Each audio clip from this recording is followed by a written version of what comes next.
All right, we welcome in the Creighton Blue Jays as we continue to go chalk here at the 2018 Big East Women's Basketball Tournament presented by Jeep. The Blue Jays, 66-58 winners over St. John's here in the quarterfinals. First victory for Creighton over St. John's in the Big East Tournament in 4 tries. For Creighton, it's their 4th Big East Tournament semifinal appearance coming up in 5 years tomorrow when they play against number 1 Marquette. If you go back to the days when they were members of the Missouri Valley Conference, 10 semifinal conference tournament appearances in the last 12 years, and of course their 3rd straight in the Big East Tournament. They're going to match up against Marquette, with whom they split their regular season series. And of course they played Marquette in the semifinals of the Big East Tournament last year as well. And one more note for Creighton.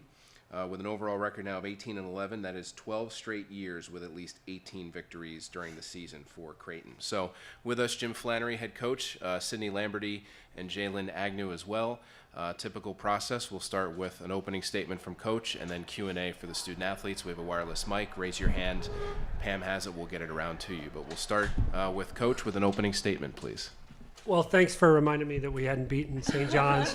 My pleasure. And you know, we didn't say anything, or I didn't say anything to the team. I don't know if anybody else did, because I just think it's, you know, every team is different, and some of our younger players haven't, you know, we didn't play them in the conference tournament last year, but we played them 3 years in a row, and then we lost them in the NCAA tournament the year before, 2 years before we came into the Big East. Yeah, 2 years. So we hadn't had a lot of postseason success against them, but you know, they're a good team. They really make us work to score the ball, and you know, it's a great win. I mean, I just want to say this too, that you know, nobody in our league is more valuable than Sydney Lamberty to their team. Okay, and Sydney didn't make an all conference team. She made honorable mention, but I would tell you that nobody has more value to their team than she does, and she's had an unbelievable year.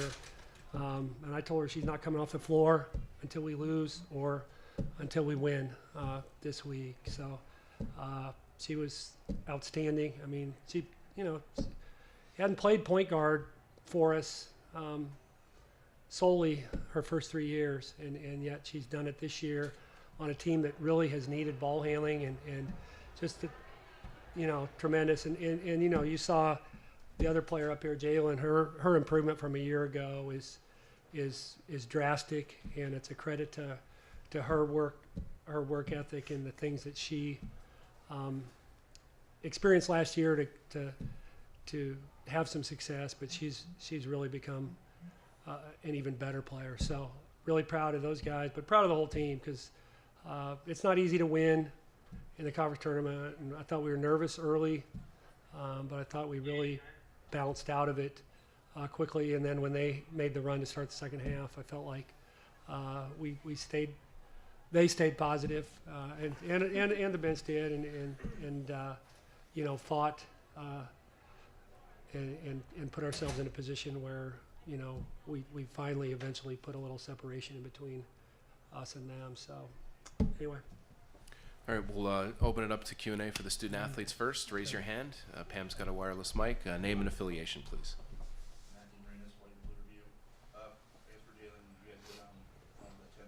What switched on for you after that to kind of key that 7 or win the title game in the fourth quarter? I think just my teammates like saying it's okay, like you're gonna be fine, and then we all just came together and we knew that we could fight and win this game, and so I think just having that mentality. Hey, Sydney, what did you see out of the second game? You really start both halves. You guys kind of like shit, so to speak. Both halves with that second game, Tenny, Allie, Olivia, it seemed to really be, especially down low, it seemed to really be fighting the St. John's post players to kind of help you guys get quick stops together. Yeah, I mean, we talked about it. We had a meeting this past week before we came here, and we talked about how they're so important to this team, them coming off the bench with energy, and I thought that's exactly what they did. They came off and they were that spark that we needed. We can pass it right down here. Thank you. Santosh Venkatram with the Omaha World Herald. For both the players, each of you separately, the St. John's thing, obviously, Jalen, you were not here for any of that. Sydney, you were. I mean, how aware were each of you of this situation with St. John's, the Hex here? I mean, I was aware that we haven't beaten them. But we all knew that it was a really important game besides not having beaten them in a while in the postseason. So, I mean, we just knew that we needed to get this win regardless. Yeah, like you said, we were aware. We've heard stories from older players about it, but we tried to like not keep that in our heads and just play to win. And just piggybacking, second half as well, slow start, kind of got it going. I mean, you hit a big shot in there that was tied, that kind of gave you the lead for good. What was going on in that third quarter that kind of gave them a little bit of momentum? How'd you kind of get back? I think just I don't know, our offense, we were getting good looks, but some things weren't going in. And then we didn't secure the rebound on some, and we just needed to talk and communicate and secure the rebound so we could get offense going. And Sydney, I mean, you've heard your coach lavish some impressive praise on you, but as far as how do you feel your importance to the team is? I mean, how do you kind of look at that? I mean, between the team, between coach, what you mean to the team? I mean, I feel like something that I've really worked on this year is my leadership vocally. I've always just kind of been leading by example, and that's something that the coaches and my teammates has helped me with this year, is being more of a leader on the team. And obviously Marquette tomorrow, been a lot of battles with Lockton, with Wilborn, and great team over there. So you got to play them again. Last year in the tournament, third time again this year. That matchup, talk about that matchup. Yeah, it's gonna be a fun game. We're excited. The battle back, we split, like you said, and so it's gonna be a tough one, but we're excited. Yeah, they're a great team. We just need to come prepared. We're going to go stay in the middle here. Once again, if you have a question, just raise your hand. Charlie Goldsmith, her hoop stats. Sydney, you guys play one of the slowest tempos in the country. Well, no. Villanova plays slower, don't they? So we're second. Only 65 possessions per game, which is bottom 5 percentile. Do you think there's a correlation between playing slowly and being efficient on offense like you were today? Yeah, I mean, that's something, they tell us we need to push the ball more and, we need to look to fast break more, but I think that we do, just because we take our time on offense, we can get those better looks, I think. Anything else for the athletes? Let's go to Faith in the back row there. Faith Woodard, Creighton's digital manager. One thing that really stands out, 3 of you guys were perfect from the free throw line. So talk about just the focus coming in here today and the execution by you guys. We knew we had to be focused. We had really good practices this week, and we just had to, like you said, keep focused and know that we could win. Ladies, thank you very much. We'll have Mackenzie take you to the locker room.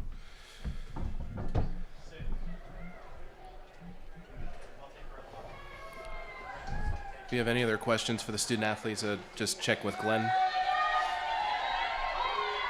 And once we get reset here,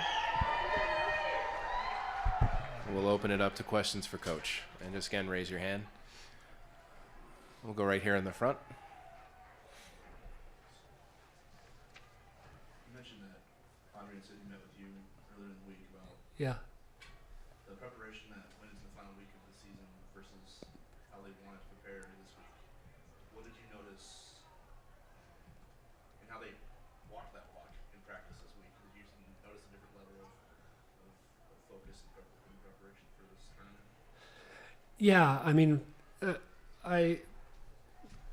I had planned on meeting with those guys this past week, and they actually reached out to me and said that they wanted to meet and talk about just accountability throughout the team, which I thought was great leadership. Their thought process started with preparation, and not that we prepared poorly last week, but they felt like it could be better. And I think that's up and down, because you get to this time of year, not everybody's playing, not everybody's not everybody's had the kind of individual year that they want to have. And that doesn't mean they're selfish. That doesn't mean that they have checked out. It just means there's maybe a little bit different level of focus throughout the team. You got somebody like Sydney who's going to play 40 minutes. Well, yeah, she's supposed to be, great in practice every day. But I felt like that was a good sign that they wanted to talk about that. And then we talked about some other things, but I felt like we practiced well. And it is about all the way through your roster, especially this time of year, because if you got somebody pulling a different direction or pushing a different direction, you can't be successful. Not as good as this league is, not with the limitations that we have. I mean, not that we're not talented, but we're not mega talented, and so I think that was huge. And I credit our upperclassmen for kind of sensing that, because the difference between winning and losing at this level is so minuscule that if you're not, if you're preparing at 85 or 90%, it makes all the difference. So I'm pleased that they did that, and I'm proud of them for showing that kind of leadership. You guys defensively, like you were splitting 1 through 5 out there. Yeah. What did you think about specifically your 5 players, Allie specifically, and able to, keep the dribble in front of her? And I think they were 16 and 32 in layups, so you guys were going to each other long enough when they got down there. Yeah. Assess your defensive control. Yeah. I mean, I think Allie moves her feet the best of our 3-post players. So she was, and her physicality in terms of rebounding, but I thought she did a really good job. I mean, she lifted up a couple times and didn't slide her feet, but so did our perimeter players. So, and they're good enough off the dribble. But I thought for the most part, she really sat down and tried to guard the ball. And, we not gave up. Singleton earned a lot of baskets because of our switches, but we felt like we were okay with her having a decent day. And in order to, I haven't looked at the, I mean, they only took 6 threes. So, and in the first half, nobody besides England, who doesn't shoot very many, had taken a 3. So, there's a trade-off. Anytime you want to defend something, you're maybe giving up something else. So our philosophy was not to let them get going from the 3-point line, and we got hurt on switches a decent amount, but not enough. We got time for a few more right here in the middle. So you shoot almost or more than 40% of your shots from 3, and today you were 50% from the field. Do you see that as a way that you can really become a dynamic offensive team? Yeah, I think we're a little less dependent on the 3 than we have been in the past. I mean, part of it is with Jalen, Audrey, and Sydney, 6'1", 5'11", 5'10", we can score off the cut at the rim better, and we can drive it and finish a little bit better than a lot of the teams that we've had. So I think that's made us a little more balanced team. And even though we had some free throws late when they had to foul, we also got to the free throw line. I mean, Jalen did a good job of getting to the free throw line, and we made our free throws today. One more right here. Yeah, just a couple on 2 topics. The St. John's thing, I know you said you didn't want to mention it, but your players know. Sure. So was that a conscious decision on your part? And also looking ahead to Marquette, and obviously going to be a very different kind of game probably with them and Yeah. perimeter talent that they have. So those 2 topics. Yeah. Well, what was the first one? St. John's. Yeah. But not beating St. John's. Yeah. Yeah, that's it. Yeah, I think they knew that, but there's so many things that I don't mention because they're so much more social media savvy than I am, that if something has come out, and I don't a lot of times I don't address it because they've already seen, they're so into that they haven't, there's no need to, but and I felt like you said, with younger players, it didn't have any resonance. With older players, Sydney and some of our older players they're smart enough to know that every year is different, but as far as Marquette goes, really, really good and talented team and balanced. I mean, you look at them, they're, you've got Blockton, but today Wilborn hits 4 threes, or at least, I think, and a lot of other kids that can make shots, and so I can just tell you that every year when I vote for all conference. Okay, Blockton's an easy one, but then like all those next kids are like, well, she could be. I mean, they're talented, and we've won. We beat them twice 2 out of 3 last year, and we split with them this year. So our kids will know what we need to do, and it'll come down to who plays better. And I think we have enough we have enough upperclassmen to be able to turn it around. I think in a tournament to be able to turn it around in 24 hours or less, you've got to have some experience and be cerebral about your approach, because you obviously can't get on the court and do anything physical. So hopefully that's, but it'll come down to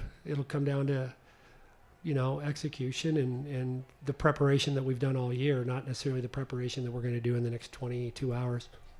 Coach, thanks. We'll see you tomorrow. I'm done, Glenn. Stop telling me to stop talking. I'm finished. I have one job. Thanks, Coach. Appreciate it.